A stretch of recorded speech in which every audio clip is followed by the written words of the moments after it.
مسئلہ، ایک شخص نے آج سے 30 سال پہلے 10,000 روپے قرض لیے،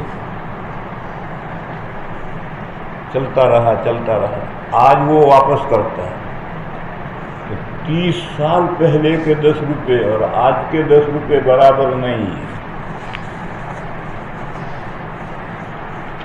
کرنسی میں انفلیشن ہوتا ہے،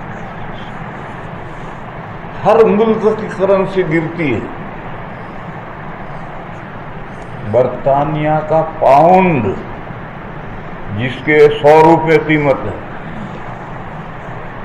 جب انگریزوں نے ہندوستان پر قبضہ کرنے کے لیے ایسٹ انڈیا کمپنی نے ہندوستان میں کاروبار شروع کیا تو پورے ملک میں شیئر تقسیم ہوئے تھے کہ ہندوستان میں ہمیں کاروبار کرنا ہے، حصہ لو۔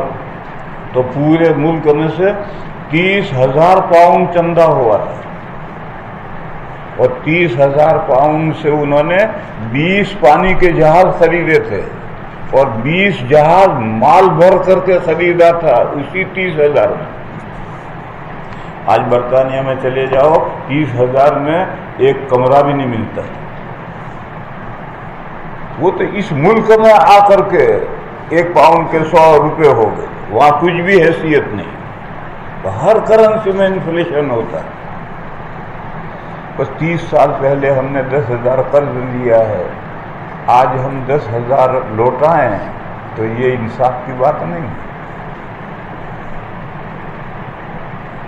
15,000 واپس کرو، 20,000 واپس کرو، اور یہ سود نہیں ہے۔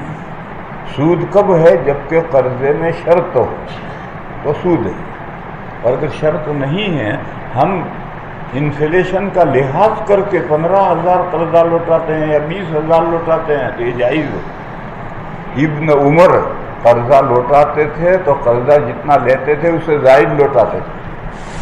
اگر معاملے میں زائد شرط ہے تو سود ہے، اور شرط نہیں ہے، قرض لینے والا اپنی مرضی سے لوٹائے، زائد دیتے، سود نہیں ہے۔ باب هل یعطی اکبر من سنہ، جیسا اونٹ قرضے میں لیا ہے اس سے بہتر اونٹ دیا جائے تو جائز ہے۔ وبه قال حدثنا مسدد قال حدثنا يحيى عن سفيان قال حدثني سلمة بن كهيل عن ابي سلمة عن ابي هريرة۔ دیکھو انفلیشن، آج سے 60 سال پہلے میرے ابا مجھے مہینے کا خرچہ 5 روپے دیتے، آج چھوٹا بچہ بھی 5 روپے سے کم نہیں مانگتا۔ اس وقت 5 روپے میں ہمارا پورے مہینے کا گزارا ہو جاتا تھا، اب اس کی کوئی حیثیت ہی نہیں رہی، تو اتنا پیسہ گرتا ہے۔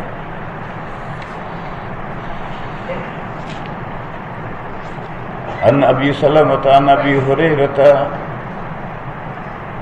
میرا نکاح ہوا تو مہر 51 روپے تھا، آج 51 روپے مہر پر نکاح ہی نہیں ہو سکتا ہے، کم سے کم 700 روپے پر نکاح ہوگا۔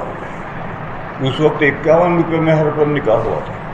میری شادی میں 127 روپے خرچ آیا تھا، سارا کار میں گئے تھے، کار میں آئے تھے، سب کچھ 127 روپے خرچ آیا تھا۔